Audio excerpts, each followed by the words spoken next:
आज की कहानी है कुत्ते और बकरी को कहानी। बकरी रानी घर के पास चलते चलते एक जगह पर चारों पैर एक तरफ करके बैठ गई। वो बहुत परेशान दिखाई दे रही थी। वो मदद के लिए पुकार रही थी। छन्नू ने जब उसे देखा तो उसने अपनी पत्नी लाजो को आवाज दी। लाजो, बाहर आओ। देखो रानी को क्या हो गया है, बीमार तो नहीं हो गई? अरे ये तो बच्चा जन्मने वाली है, आप बैठिए, मैं सब देख लूंगी। रानी बकरी ने 2 प्यारे प्यारे बच्चों को जन्म दिया तो छन्नू के घर में खुशहाली का वातावरण छा गया। दोनों बच्चों का नाम बिल्लू और टिल्लू रखा गया। छन्नू की कुतिया और उसके 2 बच्चे जिनका नाम शेरा और बघेरा था, बकरी के दोनों बच्चों को देखने के लिए आ गए। बिल्ली उनसे खेलना चाहते थे, इसलिए आगे बढ़ गए। हमारे घर की आबादी बढ़ रही है, अब तक हम लोग कुल 6 हो गए हैं। ये लोग तो फैमिली प्लानिंग को नहीं मानते। अच्छा है, जनसंख्या बढ़ने दो। आप भी ना। इतना कहकर लाजो घर के अंदर चली गई। कुत्ते के पिल्ले और बकरी के बच्चे आपस में खेलने लगे। छन्नू ये देखकर बहुत खुश हो रहा था। वो भी उनके साथ खेल लेता था। उसे सब परिवार के सदस्य ही लगते थे। वो उनकी सुरक्षा का पूरा ध्यान रखता था। रात के समय बकरी रानी और उसके बच्चे एक कमरे के अंदर रहते। कभी कभी कुतिया और उसके बच्चे भी वहीं रहते थे। एक दिन कुतिया और उसके बच्चे रात के समय कमरे के बाहर ही बैठे थे। अचानक एक सियार छन्नू के घर की बाउंड्री के अंदर आ गया।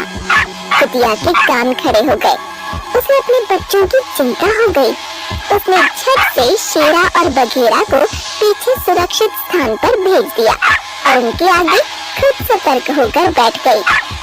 सियार ने रानी बकरी के कमरे में जाने की कोशिश की। वो बार बार दरवाजे को धकेलना चाहता था। जब दरवाजा नहीं खुला तो वो कुतिया और उसके बच्चों की तरफ मुड़ गया। कुतिया ने पूरी तरह से बच्चों को अपने पीछे सुरक्षा में ढक लिया। सियार आगे बढ़ा तो माँ कुतिया उससे लड़ पड़ी। दोनों में लड़ाई होने लगी। सियार बच्चों की तरफ जाने लगता तो कुतिया उस पर टूट पड़ता। अपने बच्चों को बचाने में उसकी जान पर बनाई। छन्नू तब तक डंडा लेकर बाहर आ गया। सियार वहाँ से भाग गया, लेकिन कुतिया पूरी तरह से घायल हो चुकी थी। आज तक कभी यहाँ सियार नहीं आया था, आज पहली बार ये खतरा सामने आ गया। यदि मुझे इसका अंदाजा होता तो मैं इन्हें भी कमरे के अंदर ही रखता। मेरी प्यारी कुतिया देखो पूरी तरह से घायल हो गई है। दोनों बच्चे शेरा और बघेरा आकर अपनी माँ को उठाने की कोशिश करने लगे। कुतिया हिल भी नहीं पा रही थी। माँ उठो, सियार भाग गया। तुमने बड़ी बहादुरी दिखाई, तुम कुछ बोल क्यों नहीं रही हो? हाँ माँ, कुछ तो बोलो, तुम्हें बहुत चोट लगी है। मैं चाटकर ठीक कर दूंगा। मेरी माँ बहुत बहादुर है। माँ उठ जाओ ना, मुझसे बातें करो ना। कुतिया बेचारी कुछ देर पहले ही भगवान को प्यारी हो गई थी। उसका निर्जीव शरीर भला अब क्या बोलता। छन्नू और लाजो की आंखों में आंसू आ गए।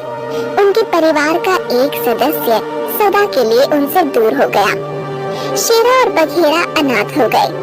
छन्नू और लाजो को उन पर बड़ी दया आ रही थी। ये दोनों दूध पीते बच्चे अभी बहुत छोटे हैं, बिना माँ के हो गए हैं। इन्हें तो ये भी नहीं पता कि अब इनकी माँ इस दुनिया में नहीं रही। रानी बकरी भी वहाँ पहुँच गई थी। उसने सब समझ लिया। वो शेरा और बघेरा के पास आ गई। उसकी ममता का आंचल बहुत बड़ा था। उसने दोनों बच्चों को अपना लिया। शेरा और बघेरा रानी बकरी का दूध इस तरह से पीने लगे जैसे वही उनकी माँ हो। उन दोनों ने भी रानी बकरी को अपनी माँ बना लिया। वो बिल्लू और टिल्लू के साथ भी पूरी तरह से घुल मिल गए। कहते हैं ना, न होता जिनका कोई उनका खुदा होता है। पिल्लों की माँ बकरी बन गई। शेरा और बघेरा बड़े हो गए। वो दोनों अपनी माँ रानी बकरी और भाई टिल्लू और बिल्लू की सुरक्षा में लगे रहते थे। एक शाम सूरज ढलते ही वही सियार फिर से आ गया। कमरे का दरवाजा खुला था। रानी बकरी और बिल्लू टिल्लू वहीं पर थे। सियार जैसे ही आगे बिल्लू और टिल्लू की ओर बढ़ने जा रहा था कि शेरा और बघेरा ने उस पर हमला बोल दिया। अच्छी कदकाठी के शेरा और बघेरा ने सियार पर जबरदस्त हमला कर दिया। सियार नीचे गिर गया और शेरा बघेरा फिर उस पर टूट पड़े। उन दोनों ने सियार को संभलने का मौका ही नहीं दिया और काट काट कर उसे मौत के घाट उतार दिया। इस तरह से उनके द्वारा रानी बकरी, टिल्लू और बिल्लू की सुरक्षा हो गई और उन्होंने अपनी माँ की मौत का बदला भी ले लिया।